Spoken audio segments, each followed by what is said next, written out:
Assalamualaikum warahmatullahi wabarakatuh. Perkenalkan, kami dari kelompok 6 yang beranggotakan Prananda Desti, Kumala Dewi, dan Muhammad Ali Mas'ud mendapatkan tugas mempresentasikan PPT kami dalam mata kuliah Filsafat Barat, Modern dan Kontemporer.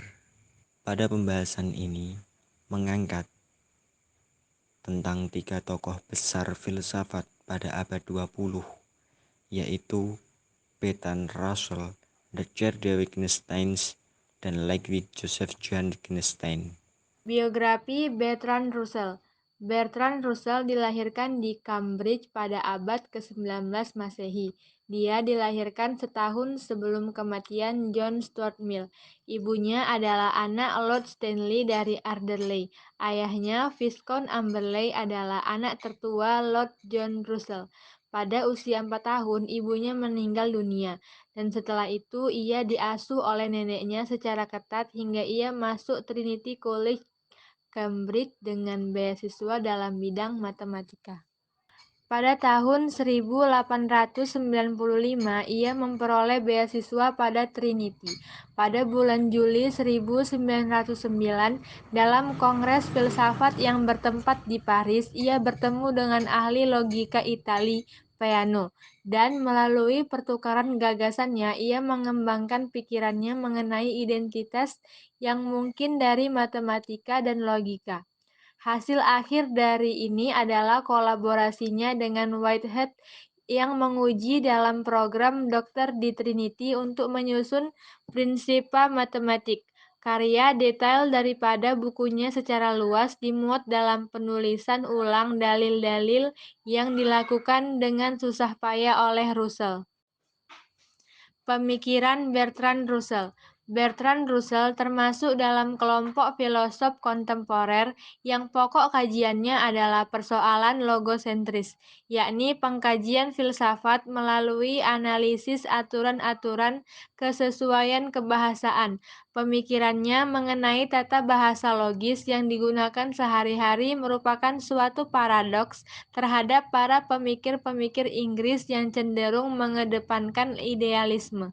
Maka dari itu, ia menegaskan bahwa kesadaran adalah akses manusia terhadap dunia dan pengetahuan manusia berasal daripada pengalaman sehingga dapat dipahami dengan cepat dan tanggap dengan bantuan logika yang sesuai dengan realitas.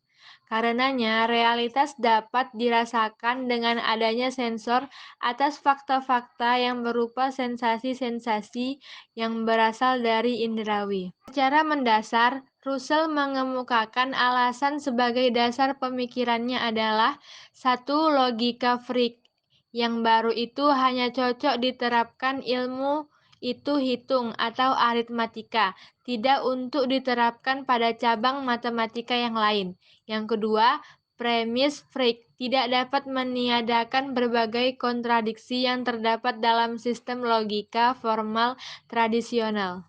1. Atomisme logis merupakan sebuah ajaran yang menyatakan bahwa semua entitas bersifat kompleks yang hanya dapat dianalisis melalui nama-nama yang secara logika tepat dan berupa keadaan partikular-partikular. Atomisme logis Russell telah berhasil memberikan sebuah konsepsi logis mengenai realitas yang terjadi sehari-hari. Pemikirannya merupakan sebuah reaksi terhadap para Hegelian Inggris yang dinilainya sebagai sebuah pemahaman yang salah mengenai realitas. Misalnya, ketika seseorang melihat orang lain kelaparan, maka selamanya orang tersebut akan tetap merasa lapar apabila tidak diberikan makanan untuknya. Ini persis seperti apa yang telah diajarkan oleh Hegel. Maka ketika melihat orang kelaparan akan bisa merasakan kenyang dengan dikatakan kepadanya, makan, makan, dan makan. Akan tetapi pada kenyataannya manusia lapar tidak membutuhkan kata-kata seperti itu, melainkan mereka butuh pada makanan. 2. Proposisi atomik dan proposisi majemuk. Dalam pembahasan proposisi atomik dan proposisi majemuk, Russell menyatakan adanya kaitan erat antara struktur realitas dan struktur bahasa. Suatu proposisi disebut proposisi atomik apabila berupa proposisi yang berdiri dalam satu kalimat yang mengandung realitas sederhana, tidak memuat unsur-unsur majemuk. Proposisi atomik yang telah digabungkan dengan proposisi lain dengan kata penghubung, misalnya yang, atau, dan sebagainya. Untuk dapat lebih memahami proposisi atomik dan proposisi majemuk, sebaiknya kita sajikan misal sebagai berikut. Sokrates adalah seorang warga Athena yang bijaksana. Contoh proposisi ini terdiri dari dua unsur proposisi atomik, yaitu A. Sokrates adalah seorang warga Athena, dan B. Sokrates adalah seorang yang bijaksana. Kelemahan atomisme logis Bertrand Russell. Atomisme logis yang disusun Russell memiliki kelemahan yang tampak dari ketidakkonsistennya dalam menolak metafisika.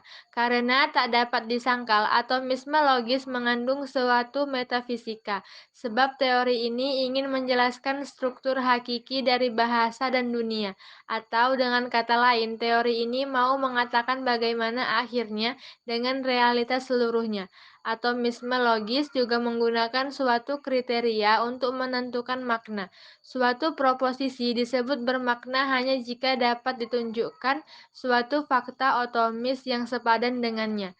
Tapi sudah jelas bahwa proposisi yang dirumuskan dalam atomisme logis itu sendiri tak dapat disamakan dengan jenis proposisi lain. Tak ada fakta otomis yang membuat proposisi-proposisi yang membentuk teori otomisme logis itu menjadi benar atau salah. Akibatnya, perlu disimpulkan bahwa proposisi-proposisi atomisme logis itu sendiri tidak bermakna. Biografi Pierre Teilhard de Chardin. Pierre Teilhard de Chardin lahir di Château of Sacernac, Ardennes, sekitar 4 km barat laut Clermont-Ferrand, Auvergne, Republik Ketiga Prancis, pada 1 Mei 1881. Sebagai anak keempat dari 11 anak pustakawan Emmanuel Teilhard de Chardin dan Berthe Adèle, née de Dompierre de Harnois dari Picardie, cicit dari Voltaire. Dia mewarisi nama belakang ganda dari ayahnya, yang merupakan keturunan di sisi Teilhard dari keluarga hakim kuno dari Auvergne yang berasal dari Murat Chantal yang dimuliakan di bawah Louis ke-18 dari Prancis. Karir akademik 1. Paleontologi. Dari 1912 hingga 1914, Teilhard bekerja di Laboratorium Paleontologi Museum Nasional Sejarah Alam Prancis, mempelajari mamalia dari periode Tersier Tengah. Kemudian dia belajar di tempat lain di Eropa. Pada bulan Juni 1912, ia membentuk bagian dari tim penggalian asli dengan Arthur Smith Woodward dan Charles Dawson di situs Piltdown. Setelah penemuan pecahan pertama dari manusia Piltdown yang curang, beberapa orang menyarankan dia berpartisipasi dalam tipuan tersebut. Marceline Paul, seorang spesialis di Neanderthal Study, yang sejak 1915 telah mengenali asal non-hominid dari temuan Piltdown, secara bertahap membimbing Teilhard menuju paleontologi manusia. Di Institut Paleontologi Manusia di museum, ia menjadi teman Henry Breuil, dan pada tahun 1913 ikut serta dengannya dalam penggalian di Gua El Castillo yang dicat prasejarah di barat laut Spanyol. 2. Layanan dalam Perang Dunia I. Dimobilisasi pada bulan Desember 1914, Teilhard bertugas dalam Perang Dunia I sebagai pembawa tandu di senapan Maroko ke-8. Atas keberaniannya, dia menerima beberapa penghargaan, termasuk Medaille Militaire dan Legion of Honor. Selama perang, ia mengembangkan refleksi dalam buku hariannya dan dalam surat kepada sepupunya Marguerite Teilhard Gambon, yang kemudian menerbitkan koleksi mereka. Dia kemudian menulis perang adalah pertemuan dengan yang mutlak pada tahun 1916. Ia menulis esai pertamanya La Vie Cosmique, artinya kehidupan kosmis, di mana pemikiran ilmiah dan filosofisnya terungkap seperti kehidupan mistiknya. Saat cuti dari militer, ia mengucapkan sumpah khusyuknya sebagai Jesuit di Sainte-Foy-les-Lyons pada 26 Mei 1918. Pada tahun 1919 di Jersey, ia menulis Puissance spirituelle de la matière, artinya kekuatan spiritual materi. Di Universitas Paris, Teilhard mengajar 3 unit gelar ilmu alam, yaitu geologi, botani, dan zoologi. Tesisnya membahas mamalia dari Eosen bawah, Perancis, dan stratigrafi mereka. Setelah 1920, ia mengajar geologi di Institut Katolik Paris dan setelah mendapatkan gelar Doktor Sains pada tahun 1922 menjadi asisten profesor di sana. 3. Penelitian di Cina. Pada tahun 1923, ia pergi ke Cina dengan Pastor Emil Lisen, yang bertanggung jawab atas kolaborasi laboratorium yang signifikan antara Museum Nasional Sejarah Alam dan Laboratorium Marcellin Bowl di Tianjin. Lisen melakukan pekerjaan dasar yang cukup besar sehubungan dengan misionaris yang mengumpulkan pengamatan yang bersifat ilmiah di waktu luang mereka. Biografi Ludwig Joseph Johann Wittgenstein. Ludwig Joseph Johann Wittgenstein lahir di Wina, Austria 26 April 1889, meninggal di Cambridge 29 April 1951 pada umur 62 tahun. Ludwig Joseph Johann Wittgenstein adalah salah satu seorang filosof paling berpengaruh pada abad 20 dan memiliki kontribusi yang besar dalam filsafat bahasa, filsafat matematika, dan logika. Ia berpendapat bahwa masalah filsafat sebenarnya adalah masalah bahasa. Ludwig Wittgenstein lahir di Wina, Austria, Hungaria pada 26 April 1889. Ia merupakan filosof kelahiran Austria yang kemudian melanjutkan studinya di Inggris. Karya awalnya, Tractatus Logica Philosophicus, memiliki pengaruh yang sangat besar dalam gerakan lingkar Wina, terutama Rudolf Carnap dan Marx Six. Wittgenstein adalah putra seorang industriawan yang sangat kaya, tetapi Ludwig Wittgenstein tidak terlalu tertarik hal-hal duniawi, dan ia tidak menuntut warisannya.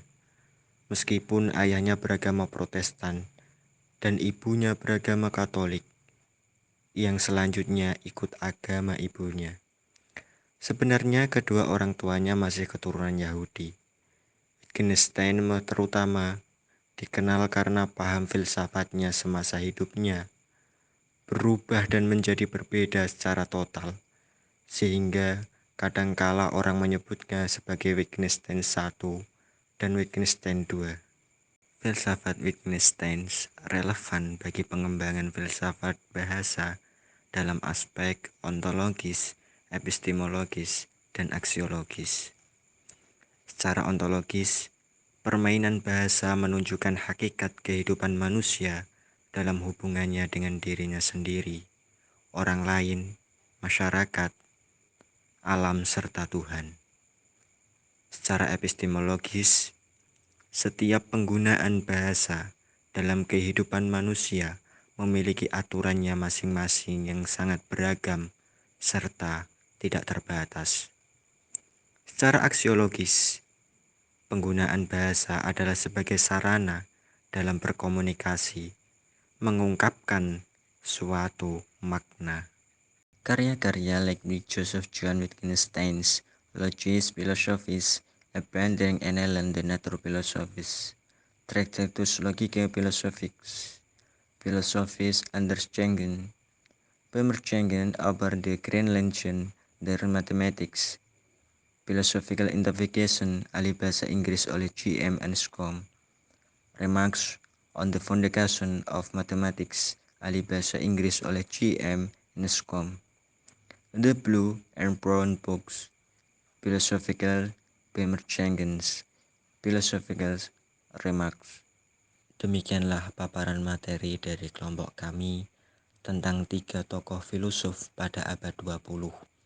Semoga dengan mempelajari 3 tokoh tersebut dapat menambah hasanah pengetahuan kita, khususnya tentang tokoh filsafat pada abad 20. Dan kami juga memohon maaf sebesar-besarnya apabila dalam penyampaian materi masih terdapat banyak kekurangan. Terima kasih. Wassalamualaikum warahmatullahi wabarakatuh.